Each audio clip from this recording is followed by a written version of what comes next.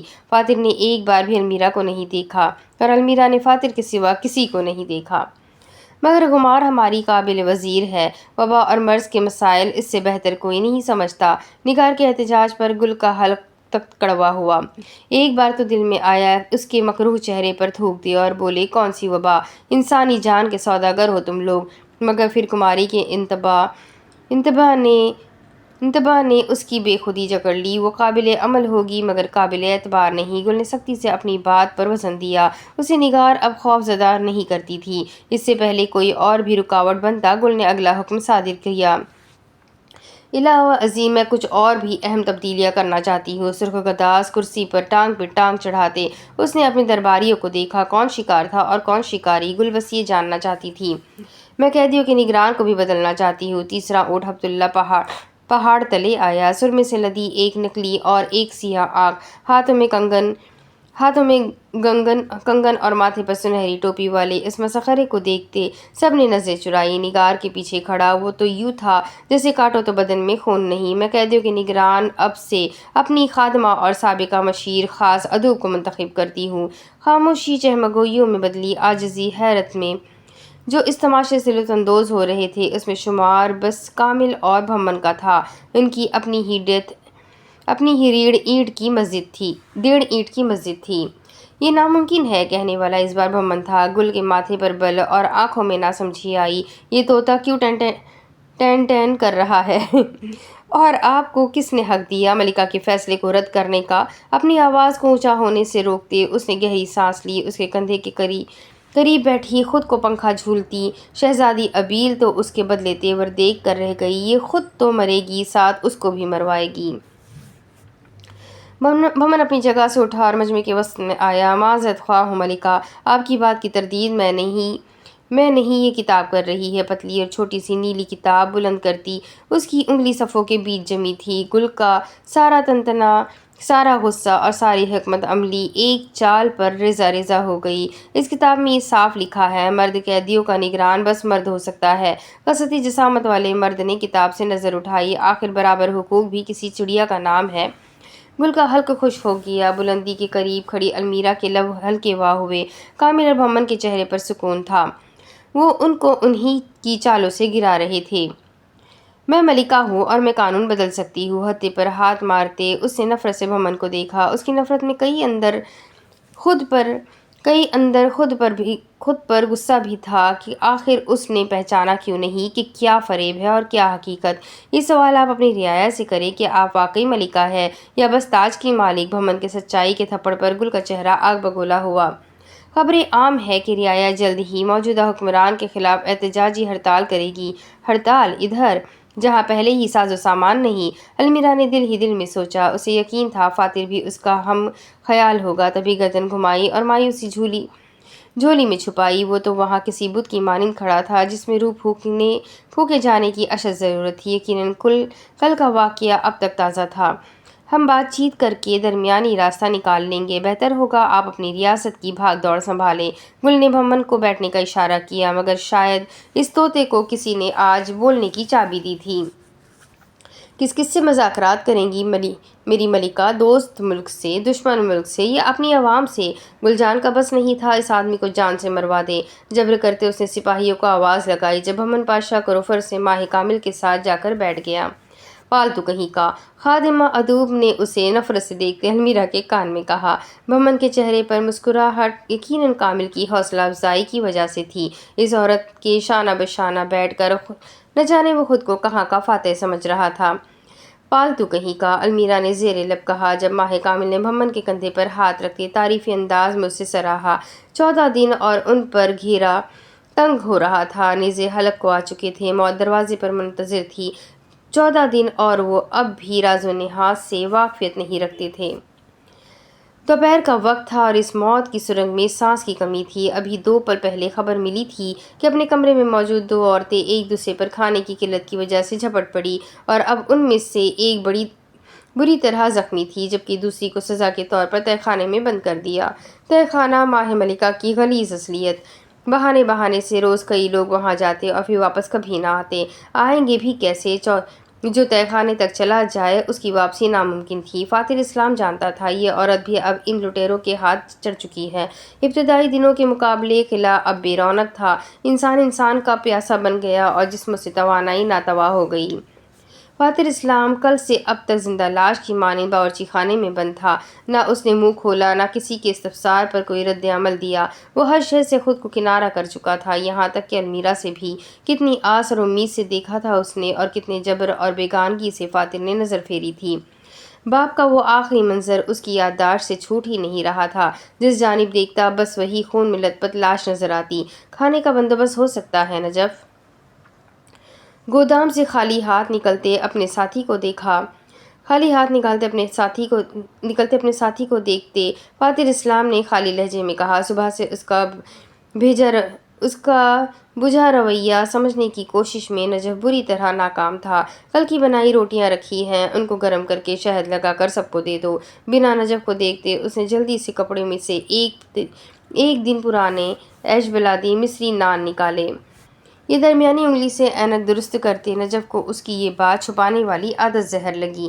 تم جانتے ہو شہد جیسی عیاشی صرف روسات تک محدود ہے، عام بندہ اسی شوربے نما سالن پر زندہ ہے۔ فاتح کے ہاتھ تیزی سے چل رہے تھے۔ نجف کی بات پر اس کے اندر غصہ کا ابال آیا۔ کھانے کے لیے ریزہ جوڑ کر ہم خوار ہو رہے ہیں اور پھر جب کوئی سامان کم پڑ جائے تو یہ فوج آ کر ہم پر چلاتی ہے۔ باورچی خانے میں کھپتے مرد نے اپنی قوم کی آلسی عورتوں کو شکایت کی۔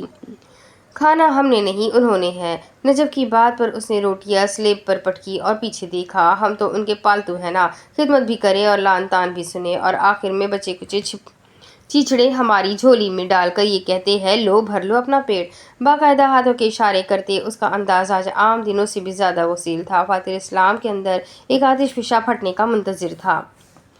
تم میری والدہ جیسی باتیں کر رہے ہو۔ روٹیوں پر پانی کا چھڑکاؤ کرتا فاتح سہتا پیر تھم گیا۔ اس کے ہاتھوں میں موجود نان کی نمی ہتھیلی پر آتے پسینے کا مقابلہ نہ کر سکی۔ میں اکیلا بیٹا تھا، میرے ابا عام سے سرکاری ملازم اور میری والدہ گھرداری سنبھالتی تھی۔ مجھ پر ہمیشہ سے پڑھائی کی سختی تھی، تبھی میرا دن کتابوں میں سر دینے سے شروع اور ختم ہوتا۔ نجف اب ایک طرف موجود تندور میں کوئلے گرم کر رہا تھا۔ فاتح میں ہلنے جلنے کی صلاحیت مجروح رہی۔ میں نے پوری عمر اپنی ماں کو ہی گھر کا نظام سنبھالتے دیکھا ہے۔ خرامہ ہی وہ کبھی زندگی کا فیصلہ اپنی خواہش کو آگے رکھ کر کرتی تھی۔ والد صاحب کا ایک ہی اصول تھا، صبح نوکری پر آنا، رات کو گھر آ کر اخبار پڑھنا یا بیوی کو کاہلی کے طعنے سنانا۔ فاتح نے سلیب کا سہارا لیا۔ اوائل مجھے وہ سب مناسب لگتا، کیا سب کو ہی مناسب نہیں لگتا کہ عورت پورا دن خوار ہونے کے باوجود بھی طعنے سنے؟ آخر وہ کرتی کیا ہے؟ آپ کی خواہش کا احترام اور آپ کی سہولت کا خیال، یہ تو کوئی اتنا عظیم کام نہیں۔ نجف فاتح کے ذہن میں سوال کی امنگ جگا رہا تھا۔ مصری مرد کی نگاہوں کے سامنے کچھ بھولے مناظر آئے۔ اس کا باپ تھک ہار کر گھر آیا۔ اس کی ماں نے مروتاً بھی کھانے یا پانی کا نہیں پوچھا، الٹا کمرہ بند کر کے بیٹھ گئی کہ میاں نے اپنی حیثیت سے بھر کر سالگرہ پر اسے تحفہ کیوں نہیں دیا۔ اس کا باپ ہفتے سے شہر سے باہر تھا اور بلا ناغہ کر کے حال احوال پوچھتا۔ اس کی ماں نمبر تو چھوڑو، لینڈ لائن بھی نہ اٹھاتی، کیونکہ میاں نے رشوت کے ملنے والے گھر کو انکار کیا تھا۔ وہ اپنے باپ کے ساتھ اکیلا گاڑی کی پچھلی سیٹ پر بیٹھا گلے میں ڈالے میڈل کو دیکھ رہا تھا، اور باپ مسلسل اپنی بیوی کو کال ملانے میں مصروف، کیونکہ بیٹے کے مقابلے کی بجائے وہ اپنی ایک دوست کے ساتھ سیاحت پر نکل پڑی۔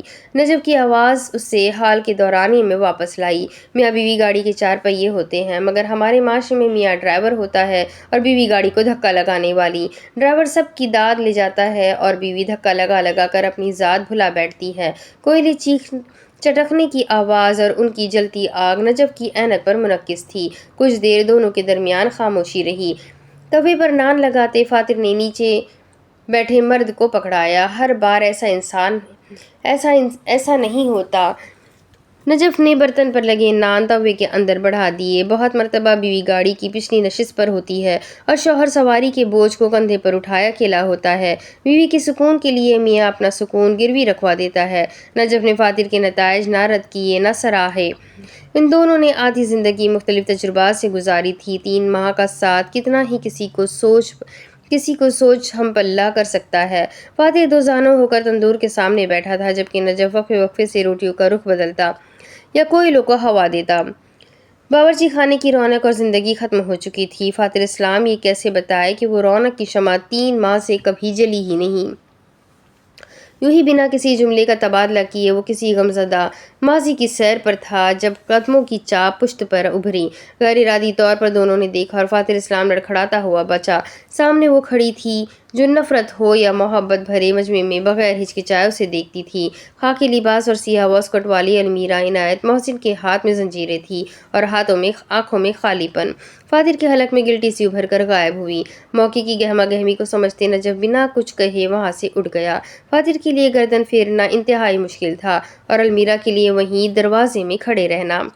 آگے آتے وہ نجف کی چھوڑی تپائی پر بیٹھ گئی۔ فاتر نے گھبرا کر نظریں پھیر لی۔ وہ اس کے دائیں رخ پر فاصلے سے بیٹھی تندور میں جھانک رہی تھی۔ فاتر نے چہرہ مکمل پھیر لیا۔ اس عورت کے نام پر جب دل میں نفرت کی گرہ تھی تب اسے نظر انداز کرنا کٹھن تھا۔ اب جب المیرا کے نام پر دل میں محبت دھڑکتی تھی تو اسے نظر انداز کرنا ناممکن تھا۔ کچھ پل کوئی نہ بولا۔ سامع کون تھا اور گفتار کون؟ دیواریں جاننے کو منتظر تھی، مگر باورچی خانے میں تو بس جلتی لکڑی تھی اور 2 جلتے دل۔ تمہیں میرا شکر گزار ہونا چاہیے، اپنے ازلی مسرور انداز میں کہتے المیرا کانٹے کی مدد سے کوئلوں کا رخ بدلنے لگی۔ اگر میں تمہیں خادم نہ بناتی تو تم یہ گھرداری کیسے سیکھتے؟ گھٹنوں کو سینے سے جوڑتے ان پر تھوڑی رکھتے وہ آگ کے شعلوں کو دیکھنے لگی۔ ساتھ بیٹھے فاتر اسلام نے کنکھیوں سے اسے دیکھا۔ تم مجھے نظر انداز کیوں کر رہے ہو؟ خشک روٹیوں کو نم کرتے اس کا ہاتھ ڈگمگاتے ہوئے بچا۔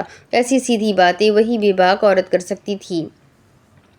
میں نے کب نظر انداز کیا؟ جھوٹ بولنے کا ایک اصول، سوال دہراؤ۔ نظریں چراتے وہ آگ کے کچھ قریب ہو کر بیٹھا۔ لمبی پلکوں تلے آنکھیں پرکشش اور پرخوف تھیں۔ جب سے وہ یہ نہ کہہ سکی تمہارے باپ کے قتل کے بعد، جب سے تم نے مجھے کہا کہ تمہیں مجھ سے عقیدت ہے۔ فاتر کے لیے اگلا حملہ پچھلے سے بھی زیادہ بھاری تھا۔ پکوان دان نے گال کا اندرونی حصہ کاٹا۔ آگ کے شعلے یکدم ہی تیز ہوئے۔ المیرا جو ان کو بھڑکا رہی تھی محفوظ سی ہوئی۔ فاتر ابھی تک اس سے رخ پھیر کر بیٹھا تھا۔ المیرا کا بس نہیں چلا کہ اس آدمی کو بھی تندور میں جھونک دے۔ کچھ دیر وہی مقدس خاموشی ان میں تیسرے کا کردار ادا کرنے لگی۔ تمہیں واقعی مجھ سے عقیدت ہے؟ المیرا کے سوال میں کہیں اندر ناز ٹوٹ جانے کا خوف تھا۔ خادم کے حرکت کرتے ہاتھ رک گئے۔ وہ المیرا کی پر امید نظروں کو اپنی پشت پر محسوس کر سکتا تھا۔ لرزتی پلکوں کے پار پچھلے دن کے مناظر ٹکڑوں میں چلے۔ وہ لمحے خوبصورت تھے، بے فکر، پرعزم اور مستقبل سے نالا۔ نہیں، میں نے جھوٹ کہا تھا، تمہاری زبان نہ گر جائے۔ جھوٹ بولنے سے پہلے المیرا نے ہنکار برتے اس پر ایک سلگتی نگاہ ڈالی۔ فاتر نے ہونٹوں کا کونا آسودگی سے اٹھایا۔ وجود میں گہرا ملال تھا۔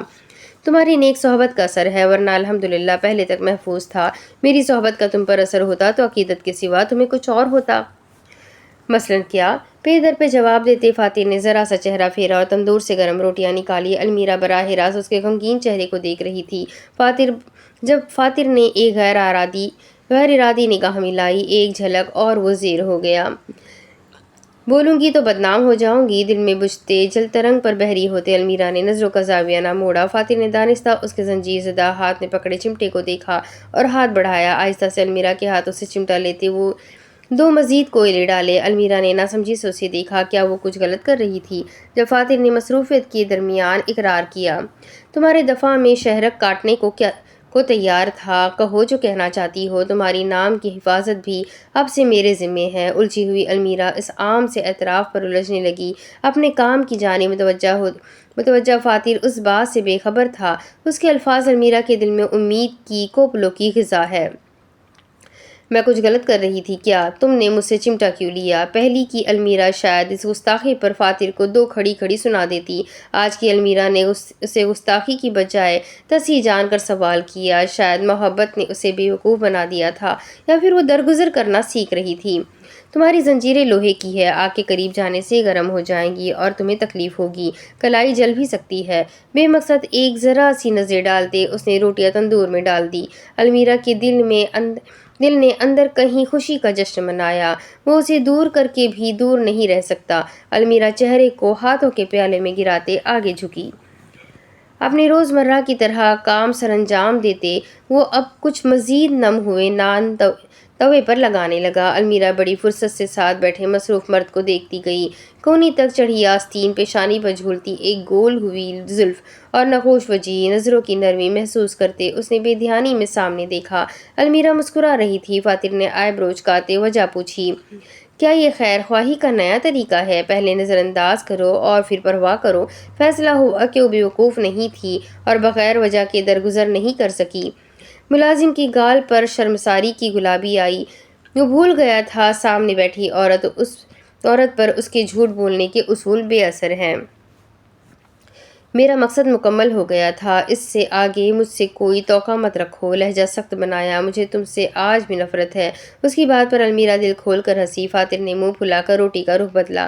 تمہیں کوئی کام نہیں؟ جاؤ گل کے پاس جاؤ، حوصلہ دو اسے۔ گرم ہوئی روٹیوں کو ایک بڑے سے تھال میں رکھتے فاتر مسالوں اور باقی اجزاء کے لیے اٹھا۔ گل کے ٹسوے صاف کرنے کے لیے ماہ ملکہ اینڈ سنس موجود ہے۔ پھر ایک فراڈ، دھوکے باز اور مفاد پرست بدترین عورت کا وہاں کیا کام؟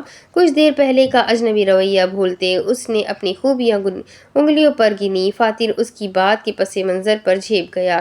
تم ملکہ نہیں ہو، تم ایک فراڈ ہو، جھوٹی، دھوکے باز، مکار، مفاد پرست۔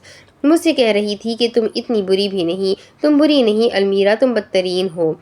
فاتر نے لبوں کو پتلی لکیر میں کھینچا اور آنکھیں میچ لی، مگر جب وہ المیرا کی طرف مڑا اس کا چہرہ بے تاثر اور سپاٹ تھا۔ چھوٹے بالوں والی فتنہ جانتی تھی وہ اداکاری کر رہا ہے۔ یہ بھی تمہاری نفرت کا نیا انداز ہے، کبھی کردار پر کیچڑ اچھالنا تو کبھی کردار پر کیچڑ اچھالنے والے سے لڑ پڑنا۔ فاتر کی خجالت اس سے محفوظ کر رہی تھی۔ یہاں سے نکل کر تمہیں تیسری بار جیل بھجوانے کا پلان پکا۔ گردن پیچھے پھینکتے فاتر کی بڑبڑاہٹ پر اس نے کہا لگایا۔ ادھر ادھر دیکھتے اس نے آنکھ کے کنارے سے المیرا کے سرخ ہوئے چہرے کو دیکھا۔ پیچھے دونوں کے مقابلے وہ اب خوش کن لگتی تھی۔ خادم نہ چاہتے ہوئے بھی دل سے مسکرایا۔ یہاں ہوتے ہوئے بھی تم میرے بارے میں سوچ رہی ہو اور یہاں سے نکل کر بھی میرے پیچھے آؤ گے۔ تمہاری نفرت تو بڑے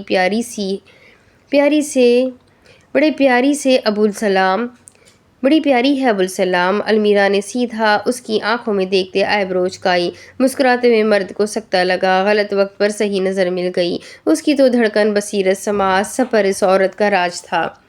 تمہاری روٹی جل رہی ہے۔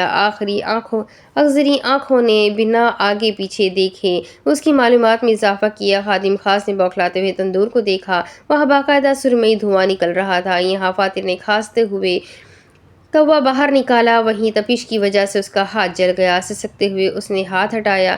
جب المیرا نے جیب سے رومال نکالتے زمین بوس ہوا تو سنبھالا اور خود کانٹے سے چپکی ہوئی روٹیاں علیحدہ کرنے لگی۔ ذرا سا تیل اور ایش بالا دی، مصری نان بآسانی اتر گئے۔ فاتر قدرے حیران ہوا، وہ ہوتا تو بے دردی سے نان کا حشر بگاڑ کر اتارتا، اور یہاں المیرا نے سلیقے سے سالم اتار لیا۔ فاتر کو المیرا سے ایسی عقل مندی کی توقع ہرگز نہیں تھی۔ ایسے مت دیکھو، اپنے گھر کا چولہا میں نے ہی سنبھالا ہوا تھا۔ فاتر کی حیرت کم نہ ہوئی، اور بڑا اچھا سنبھالا ہوا تھا۔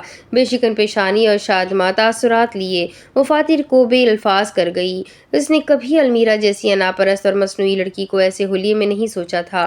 ابھی وہ تھال اٹھا کر سلیب پر رکھنے ہی والا تھا جب المیرا نے ہاتھ اٹھاتے اسے روک دیا۔ تمہارا ہاتھ جلن کی وجہ سے سرخ ہو رہا ہے۔ فاتر نے دائیں ہتھیلی دیکھی، یک دم ہی جلنے کی ٹھیس اٹھی۔ کوئی بات نہیں، کچن کے کام کے وقت یہ تو ہوتا رہتا ہے۔ المیرا نے جیسے اس کا بہانہ سنا ہی نہیں، فاتر کا ہاتھ آگے کیا اور اپنے دونوں ہاتھوں سے سرمئی رومال کو ٹھنڈے پانی سے نم کرتے اس کی ہتھیلی پر سختی سے باندھنے لگی۔ ہوتا ہے، اور پھر مرہم بھی رکھا جاتا ہے۔ عاجزی سے مسکرائی اور پھر برتن اٹھاتے سلیب پر رکھے۔ تانبے جیسی سنہری آنکھوں میں تعجب گہرا ہوا۔ فاتر نے اس کے باندھے گئے رومال کو دوسرے ہاتھ کی انگلیوں سے چھوا۔ رومال پر خون کے دھبے کس کے ہیں؟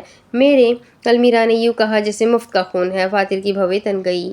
میری ناک سے نکلا تھا تو کماری نے صاف کرنے کے لیے رومال دے دیا۔ وہ اب رومال کے گرہ سے کھیل رہا تھا۔ ایسے اچانک سے خون کیسے نکل سکتا ہے؟ المیرا کی اس جانب پشت تھی، یوں ہی کندھے اچکائے۔ شاید وبا کی وجہ سے۔ فاتر کے تنے اعصاب مفلوج ہوئے۔ وہ جانتا تھا وبا حقیقی نہیں، منشیات اصلی تھی۔ تو کیا یہ سب منشیات کا قصور تھا؟ سوچتے سمیت فاتر نے ہتھیلی آگے پیچھے کی، تبھی اس کا ہاتھ ٹھہر گیا۔ وہاں ہاتھ کی پشت پر بندھے کپڑے کے حصے پر کچھ حروف لکھے تھے۔ وہ جانتا تھا انہیں دیکھا جا رہا ہے، تبھی بنا کوئی مخصوص رد عمل دیے اس نے دونوں ہاتھوں کو یوں بلند کیا جیسے وہ بہت اداس ہے اور اس کی پالتو مچھلی مر گئی ہو۔ پسے پشت المیرا اب ان روٹیوں پر مصروفیت سے شہد پھیلا رہی تھی۔ فاتر نے ہاتھ نیچے گرا دیے اور گھٹنوں پر وزن دیتے کھڑا ہو گیا۔ ویسے تم ہماری دنیا واپس جا کر کیا کرو گے؟ آمنے سامنے کھڑے ان دونوں کے درمیان تانبے کا چوڑا برتن تھا جس میں سے باری باری ایک نان اٹھاتے وہ دونوں چمچ کی مدد سے شہد پھیلا رہے تھے۔ ہم یہاں سے نہیں نکل سکتے۔ جھکے سر کو دیکھتے المیرا نے ناک چڑھائی۔ تم کب سے اتنی مایوس بات کرنے لگے؟ جب سے اپنے باپ کی لاش کو لاوارث چھوڑ کر آیا ہوں۔ مگر الفاظ زبان پر ہی رہ گئے۔ وہ اتنا بزدل نہیں تھا کہ اپنے دکھوں کا مداوع زندگی سے بھرپور اس عورت کو نادم کر کے مکمل کرتا۔ ایک چور نگاہ المیرا کے کھلتے سفید چہرے پر ڈالی۔ بھورے ریشمی بال شانوں سے ذرا نیچے آتے اس وقت کان کے پیچھے اڑسے ہوئے تھے۔ فاتر نے چمچ شہد میں ڈبوئی اور پھر ایک اچھی خاصی مقدار باہر نکالی۔ پتہ ہے ملکہ، بس یہ نام استعمال کرنے کی دیر ہوتی اور فاتر المیرا کی دھڑکن مٹھی میں کر لیتا۔ 31 سالوں تک دنیا میرے لیے دو رنگوں کا کینوس تھی، سفید اور سیاہ۔ یا تو کوئی اچھا ہوتا ہے یا برا، نیکی یا بدی کا ملاؤ میرے نزدیک تخیل میں نہیں تھا۔ سامع نے ایک اور عیش بلادی اٹھاتے مختصر لمحے کی نگاہ سامنے مکلم پر ڈالی۔ اسی طرح میں خود کو سفید اور تمہیں سیاہ تصور کرتا تھا۔ فاتر نے اداسی سے گہری سانس لی۔ اب اندازہ ہوا کہ سیاہ اور سفید بھی جلد میلے ہو کر سرمئی بن جاتے ہیں۔ بس کوئی گہرا سرمئی ہے تو کوئی ہلکا سرمئی۔ میں کون سی سرمئی ہوں؟ المیرا نے برخاستگی سے پوچھا تو فاتر نے نظر ملا کر نظر چرائی۔ سابقہ ملکہ کی بے چینی آنکھوں سے واضح ہوئی۔ تم سیاہ نہیں ہو، کیا یہ کافی نہیں؟ فاتر کی حرکات میں ایک دم تیزی سی آئی۔ ہاتھ کی جلن ختم ہو چکی تھی۔ ظہور سر بھی سیاہ نہیں ہے فاتر۔ دل کی جلن تازہ ہوئی۔ المیرا جانتی تھی اس کے الفاظ پر فاتر کا ٹھہر جانا سب سے عام رد عمل ہے۔ مصری کے بھیجے جبڑے اور ماتھے کی پھڑکتی رگ کو مد نظر رکھتے المیرا نے بات میں اضافہ کیا۔ محبت نے انہیں مجبور کر دیا تھا۔ فاتر پوچھنا چاہتا تھا کس کی محبت، مقصد کی یا بیٹے کی، مگر اس کے بجائے ایک تنبیہی نظر المیرا پر ڈالی جیسے کہہ رہا ہو وہ ہمیں سن بھی سکتے ہیں اور دیکھ بھی رہے ہیں۔ المیرا نے بھی ایک باہمت مسکان اچھالتے اس نے میں الفاظ کے چناؤ کی ماہر ہوں، بھول گئے کیا؟ اشاروں میں کہا۔ فاتر کی چمچ پر سخت گرفت کم نہ ہوئی۔ اپنے مقصد کا بوجھ وہ میرے ضمیر پر ڈال کر لاپتہ ہے۔ دنیا کی نظر میں اتنے لوگوں کی جان کی گواہی کیسے دوں؟ خود کو میری جگہ رکھو ملکہ، پل پل مرو گی۔ اپنے باپ سے گھن نہ آئی تو پھر کہنا۔ ایک طرف مینار کی طرح رکھی طباخ باری باری اٹھاتے گول میز پر پھیلائی۔ وہ ایک باپ تھے، محبت کرتے تھے تم سے۔ فاتر کو اپنے کندھے کے پار سے آواز آئی۔ محبت مجبور کرتی ہے کیا؟ بنا رخ پھیرے ان برتنوں کو کپڑے سے صاف کرتے حقارت سے کہا۔ اگر ہاں تو مجھے محبت سے نفرت ہے۔ المیرا جو اس کی مدد کی نیت سے آگے بڑھ رہی تھی، لفظوں کی تاثیر نے اسے روک دیا۔ مجھے ہر اس شے سے نفرت ہے جو مجھے بے بس کر دے۔ میں آزاد اور کسی بھی بوجھ کے بغیر جینا چاہتا ہوں۔ نیم رخ پر کھڑے اس آدمی کے چہرے پر واقعی اپنے لفظوں کے مطابق محبت کے لیے نفرت حقیقی تھی۔ ایک خیال سا المیرا کے دل میں اترا جو اگلے ہی لمحے جھاگ کی طرح بیٹھ گیا۔ وہ محبت کرتی تھی کیونکہ اس کا ایک مقصد ہے۔ جب وہ فاتر کو اس جہنم سے نکال دے گی تو محبت بھی مر جائے گی۔ خود کو دھوکہ دیتے اب وہ فاتر کی کھانا سجانے میں مدد کرنے لگی۔ جب نہ جانے کہاں سے اس کی زبان پھسلی اور ذہن کے خیالات آواز بنے، تم سے کسی نے محبت نبھائی ہے تو تم خوفزدہ ہو۔ کبھی تم کسی سے نبھا کر دیکھو، کیا معلوم تمہارا تجربہ مختلف ہو۔ وہ جو نان اٹھا رہی تھی اپنے ہی لفظوں کے آئینے میں جھانک نہ پائی۔ آخر یہ اس نے کیا کہہ دیا، بلکہ یہ اس نے کیوں کہہ دیا؟ فاتر البتہ اس کے جذبات کی کشمکش سے بے خبر کام میں لگا رہا۔ میں نے اپنے باپ سے کی، بدلے میں مجھے کیا ملا؟ بوجھ۔ میں نے اپنی ماں سے کی، بدلے میں مجھے کیا ملا؟ تنہائی۔ میں نے جملہ بیچ زبان میں ٹھہر گیا۔ وہ جو روٹی اٹھانے کے لیے پلٹ رہا تھا اور جو روٹی تھمانے کے لیے پلٹ رہی تھی، دونوں آمنے سامنے آئے تو فاتر نے آگے کہنے کا ارادہ ترک کر دیا۔ اس نے المیرا سے محبت نہیں کی، وہ تو بس اس کا مقصد تھا۔ جب وہ المیرا کو آزادی دلوا دے گا تو اسے جذبے کو بھی پذیرائی نہیں ملے گا۔ المیرا نے چہرہ اٹھاتے اسے بات جاری رکھنے کی امید سے کہا، رہنے دو، جذبات نرے جھک ہے۔ گردن جھٹکتے اس نے نان پکڑا اور طباخ میں پٹک دیا۔ پانی کے گھڑے کی طرف بڑھتے اس نے گلاس اٹھایا۔ اس کا موضوع چھوڑ کر یوں فرار کو منتخب کرنا المیرا کو ایک آنکھ نہ بھایا۔ سینے پر بازو لپیٹتے اس نے میز سے ٹیک لگائی۔ ماں اور باپ کا انتخاب تم نے نہیں کیا تھا، میں اس محبت کی بات کر رہی ہوں جو تم اپنی خواہش کے در پر کرو گے۔ اس کی لفظ اور اس کی نظر دونوں دل چیر تھے۔ فاتر نے ایک سانس میں گلاس خالی کیا۔ کہا نا، جذبات نرے جھک ہے۔ قطار در قطار رکھی صراحیوں کو اٹھاتے اس کا انداز بیزار تھا۔ المیرا عنایت محسن نے آنکھیں چھوٹی کی۔ عقیدت بھی انہی جذبوں میں سے ایک ہے۔ مرد کی پشت پر نظریں گاڑتے جتایا، چھوڑ دیں گے، ہاتھ اٹھاتے معاملہ رفع دفع کیا۔ میں بھول گئی تھی کہ تم بالکل بھی ثابت قدم نہیں۔ نخوت تلے اپنا بکھرتا دل چھپایا۔ فاتر اس کی ناراضگی پر مسکرایا۔ صراحی اٹھاتے ہوئے مصروف سا چلتا ہوا آیا اور اس سے کچھ فاصلے پر رکا۔ میں تمہیں یہاں سے نکال لوں گا ملکہ۔ پانی اڑیلنے کی آواز بیچ اس کی تصدیق سنائی دی۔ پاس رکھو اپنا ملکہ نامہ، المیرا نام ہے میرا، اسی سے بلاؤ۔ چہرہ پھیرتے غصے سے کہا۔ بھری ہوئی صراحی اٹھا کر اس تک آتا فاتر مسکرا رہا تھا۔ وہ اس کے کندھوں سے قدرے نیچے آتی تھی۔ امرک علی العیون، آپ کا حکم، سر آنکھوں پر ایک قدم آگے آیا المیرا۔ اس کے کان سے ذرا فاصلے پر جھک کر سرگوشی کرتے فاتر ہٹ گیا۔ المیرا کے ماتھے پر آئے بل آزاد ہوئے۔ تھمی ہوئی دھڑکن نے تیزی پکڑی اور معدے میں آنے والی تتلیاں یقیناً بھوک کی وجہ سے تو بالکل نہیں تھی۔ اسے لگتا تھا کہ ملکہ لفظ اس پر طاقت رکھتا ہے۔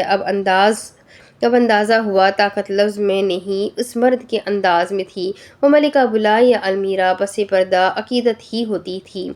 خبردار، جو میرے علاوہ کسی کو ملکہ بلایا، گن کر تمہاری انگلیاں کاٹوں گی۔ اپنی جھنجھلاہٹ کو ڈھانپنے کے لیے اس نے دھمکیوں کا سہارا لیا۔ میز پر دونوں ہاتھ سختی سے مارتے اس نے گھور کر فاتر کو دیکھا۔ امرک العیون المیرا، گلاس میں پانی رکھتے المیرا کے غصے سے مسرور ہوتی۔ فاتر کی مسکراہٹ خوبصورت تھی، نہ بھی ہوتی تو المیرا کے لیے خوبصورتی پس فاتر پر آ کر تمام تھی۔ بھاڑ میں سڑو تم! خبردار، جو مجھے ملکہ کے سوا کچھ اور بلایا، پاؤں پٹک کر کہتی وہ لال ہوئے چہرے سمیت باورچی خانے سے باہر نکل گئی۔ فاتر اس کی حالت سے لطف اٹھاتے کہا لگائے بنا نہ رہ سکا۔ امرک العیون ملکہ، یوں ہی وقفے سے ہنستے وہ جلتے تندور تک آیا۔ بائیں ہاتھ کی مدد سے سرمئی رومال کھولتے اس نے المیرا کے خون سے آلود کپڑا جلتی آگ میں جھونک دیا۔ جلابیہ کی جیب میں ہاتھ ڈالتے وہ وہیں کھڑے مسکرا رہا تھا۔ آنکھوں کی سیاہی میں چنگاریوں کا عکس تھا اور ذہن میں اس کپڑے پر لکھا اشارہ۔ سورج غروب، تیسری گھنٹی، سیڑھیوں تلے۔ ماضی مصر 6 سال پہلے۔ اس کے پہلے سیمسٹر کے اگلے ہفتے فائنل امتحانات تھے۔ اس وقت اکیلے کمرے میں آئینے کے سامنے کھڑی وہ شام کی پارٹی پر جانے کے لیے تیار تھی۔ ایک نظر دیوار گیر شیشے میں گھوم کر خود پر ڈالی۔ کھلتے نارنجی سرخ رنگ کی شفاف ریشمی میکسی جو ٹخنوں تک آتی تھی، پاؤں میں آدھی انچ کی گندمی ہیل اور چہرے پر بس ایک سرخ اور بھوری سی لپسٹک۔ لمبے سیدھے بال کسی آرائش کے بنا بھی خوبصورت لگ رہے تھے۔ یہ کہیں سے بھی وہ تیل میں ڈوبی چٹیا اور قمیص مختلف شلوار کچھ اور پہنے 3 دن ایک ہی حلیے میں گھومنے والی المیرا نہیں لگ رہی تھی۔ وہ لباس کی سلوٹیں دور کر رہی تھی جب بستر پر رکھا اس کا فون بجا۔ جلتی اسکرین پر موصول ہوئے پیغام کو پڑھتے وہ بغیر رد عمل کے کمرے سے نکل گئی، اپنے پیچھے سے دروازہ بند کیا اور گہری سانس لیتے چہرے پر مصنوعی مسکراہٹ چھپائی۔ ارشن آ چکا ہے۔ خابدہ کی جانب سے کیا گیا ٹیکسٹ اس کے در و دماغ میں گونج رہا تھا۔ پارٹی یونیورسٹی کے اندر رکھی گئی تھی۔ 2 پٹ والا دروازہ کھول کر اندر جھانکا۔ کچھ پل کو تو اس کا دل کیا سب پر لعنت بھیج کر بھاگ جائے۔ اتنے لوگ، ان کی ہنسی، ان کے سوالات سوچ سوچ کر ہی اسے متلی آنے لگی۔ آ گئی ہو تم؟ فون کی آواز پر اسکرین کھولی تو سامنے ہی جگمگ کرتے الفاظ کا جواب ٹائپ تھا، دوسرے فلور پر آ جاؤ۔ المیرا نے سر اٹھایا۔ کچھ ہی فاصلے پر لگی سیڑھیاں اور اوپر بنے آڈیٹوریم تک جاتی تھی۔ مضبوط چال چلتے اس نے سفید سیڑھیاں طے کی۔ جتنا وہ آگے جاتی اتنا میوزک اور لوگوں کی آواز دور ہو جاتی۔ آوازیں تب مکمل ختم ہو گئی جب وہ آڈیٹوریم کے اندر چلی آئی۔ یہاں مکمل خاموشی تھی اور سیڑھیوں کی قطار تلے بنے اسٹیج کی روشنیاں جل رہی تھیں۔ ارغوانی لباس والی لڑکی اور اونچی چاپ پیدا کرتے جو ہی نیچے آئی اسے پہلی قطار کی کرسیوں پر کسی کا سر دکھائی دیا۔ خابدہ مارسلین وعدے کے مطابق نیچے موجود تھی۔ جلدی کرو، مجھے بھوک لگی ہے، خابدہ کی طرف بڑھتے المیرا نے ناک چڑھاتے کہا۔ ساتھ موجود نرم کرسی پر تقریباً گرتے اس نے جوتے کھینچ کر اتارے۔ اطالوی لڑکی نے نحوست سے دیکھا، ایسی حرکتوں پر تو مجھے بھی تم سے نہ ڈرے، مچھر بھی تم سے نہ ڈرے، تمہارا بھائی مچھر سے بھی کمتر ہے۔ ٹیک لگاتے اس نے کرسی پیچھے کر لی۔ جب خابدہ نے ٹانگ پر ٹانگ چڑھاتے اسے تفصیل سے دیکھا۔ تم جانتی ہو نا امیرا، ہمیشہ نام غلط لیں گی۔ پچھلے 2 ماہ میں تمہاری زندگی میں کتنی تبدیلی آئی ہے۔ عنایت نے سر اٹھا کر روشنیوں کو دیکھا۔ 2 ماہ بدلتی کلپس کی صورت آنکھوں کے سامنے چلے۔ وہ مہنگا پہننے لگی تھی تو لوگ اس سے متاثر ہو کر مرعوب ہوئے۔ وہ سب سے ہنس کر پیش آنے لگی تو ہر کوئی اس کی اچھائی کے گن گانے لگا۔ اس نے لوگوں کی کڑوی باتوں کو نظر انداز کر کے اپنے میٹھے طنز شروع کیے تو ارد گرد سب ہی اس کی اچھائی کے پرستار بن گئے۔ 2 ماہ میں وہ ایک سائے کے روپ سے نکلتے ڈپارٹمنٹ کی جانی مانی ہستیوں میں شمار ہو گئی۔ اب ارشن کو جواب دینے والے کئی آ گئے تھے اور اس کے لیے کام کرنے والے احساس کمتری کے شکار بھی کئی پیدا ہوئے۔ ان 2 ماہ میں اس نے یہ سوال خود سے ضرور کیا تھا، آخر خابدہ کی ان عنایات کا مطلب کیا تھا؟ اسی کے جواب کی خاطر اس نے نئی بنائی دوستیوں کے ذریعے معلومات اکٹھی کی، مگر حاصل حصول جو ہوا وہ المیرا کے ہاضمے کے لیے کم تھا۔ آج ان 2 ماہ کا نتیجہ دیکھیں گے۔ خابدہ کھڑی ہوئی تو پیچھے لیٹی لڑکی نے نظریں ترچھی کرتے اس کا بغور جائزہ لیا۔ سیاہ ریشمی لمبی میکسی جس کی پشت گردن سے قدرے گہری تھی پر اپنے کرل بالوں کو بکھرے ہوئے جوڑے میں بند کرتے روز کے مقابلے آج زیادہ چمک رہی تھی۔ تمہیں لگتا ہے تمہارا پلان کام کرے گا؟ جوتے پہنتی عورت کو دیکھتے خابدہ مسکرائی۔ نہ بھی کیا تو تمہارا بدلہ پورا ہو جائے گا۔ المیرا کی انگلیاں جوتے پر ٹھہری۔ کیا تم بدلہ لینا نہیں چاہتی؟ آج اگر اخی کو منہ توڑ جواب دو گی تو کل کو کوئی بھی تمہاری تذلیل نہیں کرے گا۔ ایک عزم سے کہتے خابدہ نے تھوڑی اٹھائی۔ لوگ بہادری سے متاثر ہوتے ہیں امیرا، اور بہادری کی جدید شکل بدتمیزی ہے۔ جھکا سر ہلاتے اتفاق رائے کا اظہار کیا۔ اس سے 2 قدم آگے چلتی خابدہ سیڑھیوں پر تھی جب المیرا نے دوسرا جوتا بند کیا۔ میں جانتی ہوں تم مجھے استعمال کر رہی ہو۔ خابدہ قالین زدہ سیڑھی پر ٹھہر گئی۔ پلٹ کر دیکھا تو المیرا اب چہرے سے بال ہٹاتے اسے ہی دیکھ رہی تھی۔ جانتی ہو پھر بھی استعمال ہو رہی ہو؟ توقع کے مطابق خابدہ نے بہانے بنانے کی بے وقوفی نہیں کی۔ ہاں، کیونکہ المیرا چلتے اس کے سامنے آئی۔ مجھے تم مارسلینز کی آپسی مقابلہ بازی میں دلچسپی نہیں۔ میرا مقصد پورا ہو جائے گا، بدلہ مل جائے گا، ارشن دفاع ہو جائے گا، باقی اس سے آگے آگ لگے بستی میں۔ المیرا کو خود سے آگے چلتا دیکھتے خابدہ کی مسکراہٹ گہری ہوئی۔ بے فکر رہو، میں مارسلینز کو تم تک نہیں پہنچنے دوں گی۔ لہجے کی کھنکتی خوشی میں مان تھا۔ آگے پیچھے چلتے دونوں نے آڈیٹوریم کا دروازہ پار کیا۔ آج خابدہ کے گارڈز غائب تھے۔ المیرا نے سوال کیا تو اس نے بے فکری سے شانے اچکاتے کہا، آج انجوائے کرنے کا دن ہے، زندگی کی فکر کا نہیں۔ پہلی منزل کے قریب آتے پارٹی کا شور بلند ہوا۔ اب یقیناً سب حلق کے بل گاتے جھوم رہے تھے۔ وہ دونوں اتر کر شور اور رنگ کی دنیا کا حصہ بن گئے۔ فاصلے پر ارشن اپنے جھنڈ کے ساتھ کھڑا اچھلتے ہوئے کوئی عربی گانا گا رہا تھا۔ کچھ دیر کے لیے المیرا کو اپنے پچھلے تمام اسباق یاد آئے۔ کیا جو وہ کرنے جا رہی ہے درست تھا؟ Catch if you can. خابدہ نے اس کے کان کے قریب جھک کر سرگوشی کی۔ ریڑھ کی ہڈی میں اچانک سنسنی دوڑی اور المیرا نے خود کو مکمل قذف کے سانچے میں ڈھال لیا۔ روشنیاں دل کے دروازے سے بے آبرو ہی پلٹ گئی۔ خابدہ اسے چھوڑتے نسبتاً اندھیرے گوشے میں جا کھڑی ہوئی اور پلان کے مطابق المیرا ڈی جے کے مقام پر موجود لڑکی کی طرف بڑھی۔ وہاں موجود طالبہ المیرا کی منہ بولی دوست تھی۔ آرام سے ہٹتے مائک اور گانے کا ساز و سامان بمبل بی کے حوالے کر دیا۔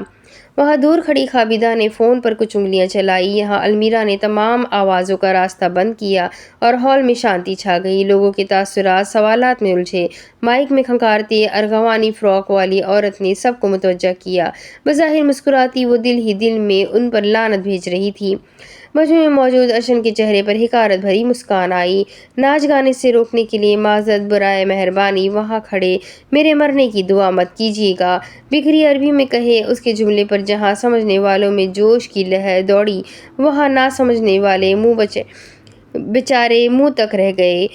مائک کو ہاتھ میں تھامے وہ نظروں اور دنیا کا مرکز تھی۔ آج صرف جشن کا دن نہیں، کسی کے جنم کا بھی دن ہے۔ لوگوں نے ایک دوسرے کو دیکھا۔ ہیزل رنگ آنکھوں میں مسکراہٹیں دور دوڑتی سب کو دھوکہ دے رہی تھی۔ یکدم ہال کی تمام رنگین بتیاں بجھ گئی، طرح طرح کی آوازیں بلند ہوئی، لوگوں میں بے چینی سی دوڑ گئی۔ اگلے لمحے تمام روشنیوں کا رخ ایک شخص کی ذات پر آیا۔ نیلی دھاری دار شرٹ پہنے ارشن مارسلین روشنیوں تلے نمایاں تھا۔ لوگوں نے ہوٹنگ کی تو کئیوں نے سرگوشیاں۔ اطراف میں نظریں گھماتے وہ ناسمجھی سے حالات کا جائزہ لے رہا تھا جب اگلے ہی لمحے دیواروں پر نصب اسکرین روشن ہوئی۔ سالگرہ مبارک ارشن مارسلین کے الفاظ ٹرین کی صورت اسکرین پر ایک دوجے کے پیچھے چلے۔ اب بے چینی ختم ہوئی اور لوگوں نے بآواز بلند اسے مبارکباد دی۔ جب ان سب کی مبارکباد وصول کرتا آدمی ہکا بکا تھا۔ اس کی سالگرہ تو جنوری میں تھی، یہ اکتوبر میں کیا پری برتھ ڈے منا رہے تھے؟ اجالے کے ایک گول دائرے میں دوسرے کا بھی اضافہ ہوا۔ نیلی بتیاں اسٹیج کے بیچوں بیچ موجود المیرا پر آ ٹھہری۔ اس کے بھورے بال اور چہرے پر سایہ سا بنا۔ یقیناً بیشتر کے دلوں میں یہ خیال آیا ہوگا کہ یہ کیسی پھیکی سی سالگرہ ہے، نہ کوئی کیک، نہ کوئی تحفہ اور تحائف، نہ کوئی پھل پھول۔ اسٹیج پر آگے پیچھے چلتے اس نے ہاتھ سے ایک طرف اشارہ کیا۔ ہال میں بننے والا روشنی کا تیسرا دائرہ۔ سب کی نظروں میں متاثر انگیز خوشی تھی سوائے برتھ ڈے بوائے کے۔ 2 فٹ کا مکمل وینیلا کیک جس کے گرد مناسب آرائش اور فونڈنٹ لگی تھی، ایک لوہے کی کتاب پر موجود اپنی تمام تر لذت اور کشش کے ساتھ موجود تھا۔ مجمع میں ہوٹنگ ایک بار پھر ہوئی۔ مارسلین ایوبی کے پوتے ارشن مارسلین کی تمام ڈپارٹمنٹ کی طرف سے سالگرہ مبارک۔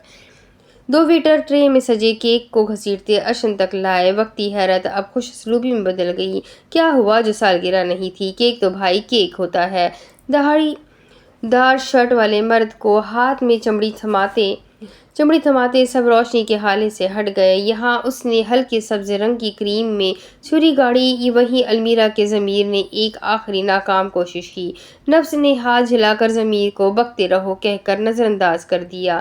کیک کٹا اور یکدم بتیاں گل ہو گئی۔ اب گھپ اندھیرے میں نہ بندہ دکھ سکتا تھا نہ بندے کی ذات۔ جب یکدم اسپیکرز میں سے آواز سنائی دی۔ کوئی لڑکی تھی، شاید رو بھی رہی تھی، مگر ایک بات تو یقینی تھی، اس کی زبان سے جو پہلا لفظ پھسلا وہ ارشن تھا۔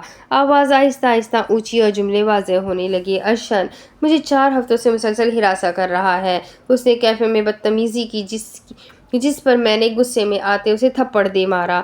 بدلے میں اب وہ آتے جاتے مجھے تنگ کرتا ہے۔ یہ تو رباب ہے۔ 2-3 لڑکیوں نے بآواز بلند کیا۔ یہ رباب ثنا کی آواز ہے۔ آواز کی پہچان بھلے نہ ہو، اس نام سے سارا ڈپارٹمنٹ واقف تھا۔ رباب ثنا بھارتی مسلمان جو المیرا سے ہی کچھ کمرے دور ہاسٹل میں رہائش پذیر تھی۔ اس نے 2 ہفتے پہلے کسی وجہ کے باعث ہاسٹل کی چھت سے کود کر جان دی تھی۔ اس وقت اس کی آواز اور خاص کر ارشن کا ذکر سننا خوف کن تھا۔ ہراساں تو دور، وہ اب مجھے بلیک میل کرنے لگا ہے، یہی کہ اگر میں نے کسی کو بھی بتایا کہ مجھے جسمانی اور ذہنی طور پر اسالٹ کرتا ہے تو وہ مجھے مروا دے گا۔ آواز میں رباب ثنا نامی لڑکی بلک کر رونے لگی۔ یقیناً اس کا خود پر سے اختیار ختم ہو رہا تھا۔ تم جانتی ہو نا، جانتی تو ہو کہ اس کے خاندان والوں کی پہنچ کہاں تک ہے۔ اگر اس نے مجھے جان سے بھی مار دیا تو مجھے دنیا بھر میں رسوا کر دے گا۔ میں یہاں پڑھنے آئی ہوں، اتنی دور بھیجا ہے مجھے میرے پاپا مما نے۔ الفاظ کا آخر ہچکیوں میں دب گیا۔ میرا تو یہاں کوئی دوست بھی نہیں، تمہیں بتا رہی ہوں بس المیرا، اور تو کوئی نہیں، کوئی جانتا بھی نہیں میری زندگی کتنی کرائسس سے گزر رہی ہے۔ اگر یوں ہی چلتا رہا تو مجھے لگتا ہے میں اپنی جان خود لے لوں گی۔ ریکارڈنگ ختم ہوئی، حال منور ہوا، سب کے چہرے دکھے اور اختتام میں کیک میں چھری دبائے کھڑے ارشن مارسلین کے فق ہوئے تاثرات دکھے۔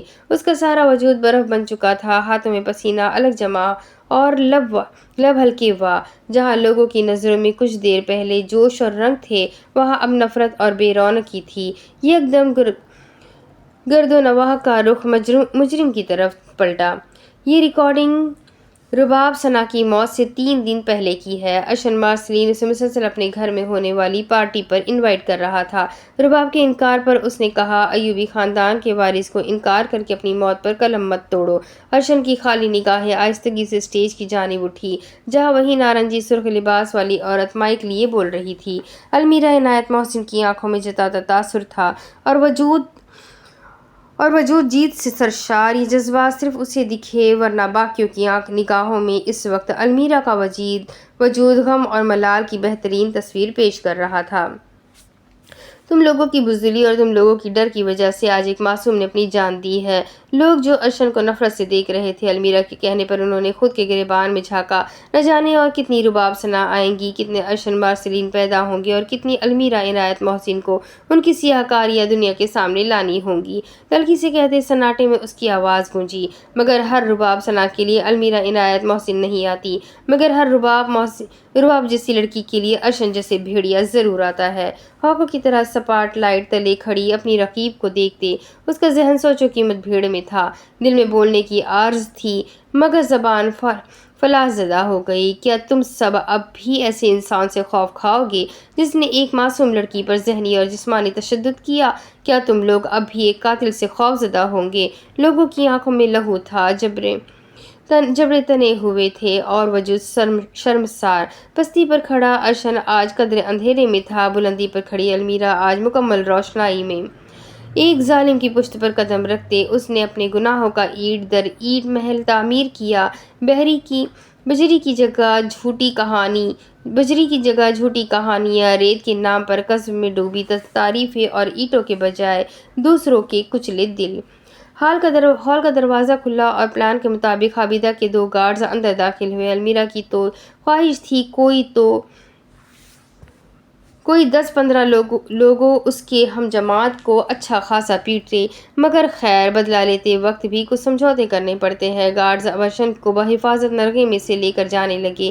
جب لوگ آگے آئے اور کیک کے ٹکڑے اٹھا کر ارشن کی پشت پر برسائے، ٹھیک اسی طرح جیسے اس نے المیرا پر پانی کی بوتل انڈیلی تھی، لوگ اسے مر جانے کی دعائیں دینے لگے، بالکل یوں ہی جیسے وہ المیرا کو مارنے کی دھمکیاں دیتا تھا۔ دور جاتے اطالوی مرد کا دماغ سن تھا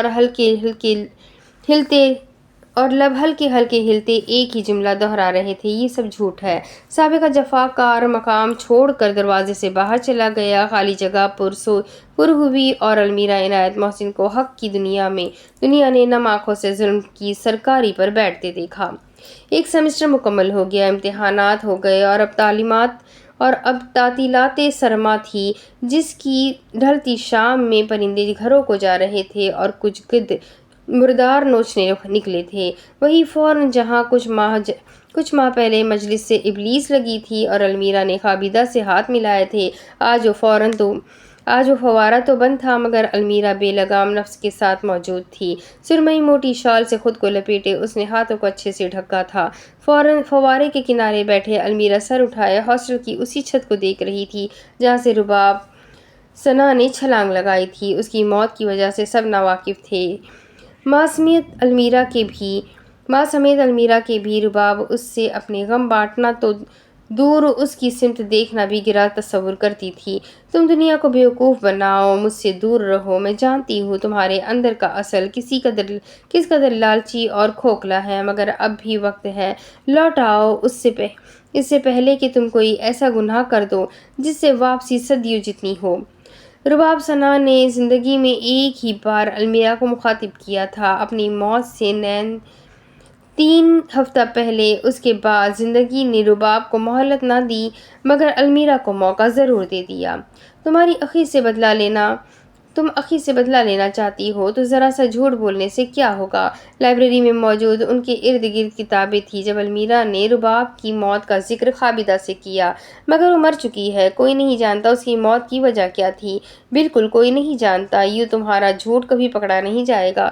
خابدہ کے کہنے پر المیرا کے ماتھے پر ناپسندیدگی کا جال بکھرا۔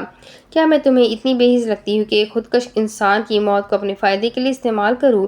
خابدہ بشاشت سے مسکرائی۔ تمہارا اصل کیا ہے، اس سے کسی کو کیا لینا دینا؟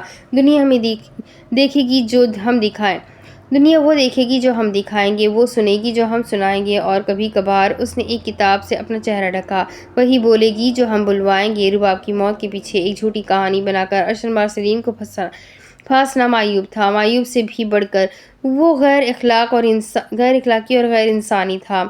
امیرا وہ لڑکی زندہ نہیں، مر چکی ہے، اور پھر یہ تو اچھی بات ہے، یوں وہ دنیا کی نظر میں مظلوم بن جائے گی اور اس کی موت کے ارد گرد افواہیں بھی ختم ہو جائیں گی۔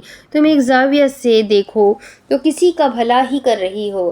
المیرا خاموش ہو گئی۔ وہ کسی کا بھلا ہی تو کر رہی تھی، پھر کیا جاتا ہے اگر کسی گناہگار پر ناکردہ گناہ کا بھی الزام لگ جائے، رہے گا تو وہ گناہگار ہی نا۔ سر اٹھائے اس بند کھڑکی کو دیکھتے اس کے بال ڈھیلی چٹیا میں بند فوارے کی کنارے کو چھو رہے تھے۔ ارشد مارسلین اس واقعے کے اگلے دن ہی جامع چھوڑ چکا تھا۔ اس کے جاتے ہی خابدہ بھی یوں غائب ہوئی جیسے وہ چلتی پھرتی انسان نہیں بلکہ المیرا کے نفس کا حقیقی روپ تھا۔ اتنا تو وہ جانتی تھی، اس تک ہاتھ بڑھانے کی وجہ ہی خابدہ کا اپنے بھائی کو جامع سے نکلوانا اور اپنے پیارے جدی کی نظروں میں اسے وراثت کے لیے غیر اہل ثابت کرنا تھا۔ وہ المیرا کی دوست نہیں تھی جو وہ ایک دوست کے چھن جانے کا غم کرے، وہ المیرا کی خیر خواہ بھی نہیں تھی جو وہ اس بات پر ماتم کرے۔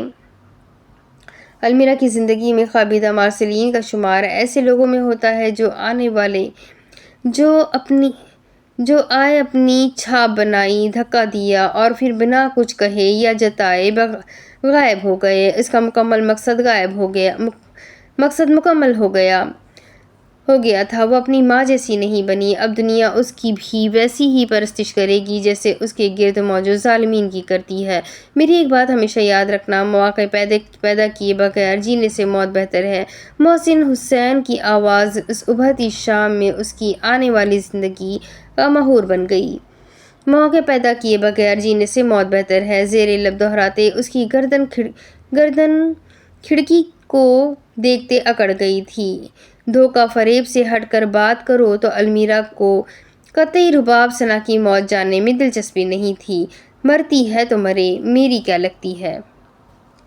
اب اس کی آگے کی کہانی میں آپ کو اگلے ویڈیو میں سناتی ہوں کہ آگے کیا ہوگا۔ یہ جاننے کے لیے میرے ساتھ بنے رہے، ویڈیو کو لائک کریں، چینل کو سبسکرائب کریں، بیل آئیکن کو ضرور دبا دیں، اور آپ کس شہر سے میرے ویڈیو کو واچ کر رہے ہیں مجھے کمنٹ کر کے ضرور بتائیں۔